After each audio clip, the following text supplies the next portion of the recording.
আসসালামু আলাইকুম। সামনেই পবিত্র শবে বরাত। এই রাত যেমন ইবাদতের, তেমনি এই রাত মানুষের পাশে দাঁড়ানোরও।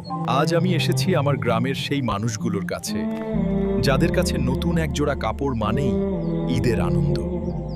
আমরা হয়তো অনেক দামি পোশাক পরি, কিন্তু অনেকের কাছে সামান্য একটা সুতির কাপড়ই পরম পাওয়া। শবে বরাতের এই বরকতময় সময়ে আমি চেয়েছি তাদের এই আনন্দটুকুর অংশীদার হতে। খালাম্মা, আপনার জন্য শবে বরাতের এই সামান্য উপহার, দোয়া করবেন। বন্ধুরা, আমাদের চারপাশে এমন অনেক মানুষ আছে যারা মুখ ফুটে কিছু বলতে পারে না। শবে বরাত আমাদের শিক্ষা দেয় ত্যাগের এবং ভালোবাসার। আমি চেষ্টা করেছি আমার সামর্থ্য অনুযায়ী তাদের পাশে দাঁড়াতে। আপনারাও আপনাদের সাধ্যমতো আশপাশে মানুষের দিকে সাহায্যের হাত বাড়িয়ে দিন। এই ভিডিওটি বানানোর উদ্দেশ্য আপনাদের দেখানো নয়, বরং উৎসাহিত করা।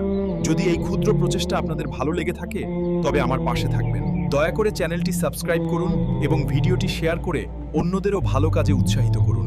সবাই ভালো থাকবেন। আল্লাহ হাফেজ।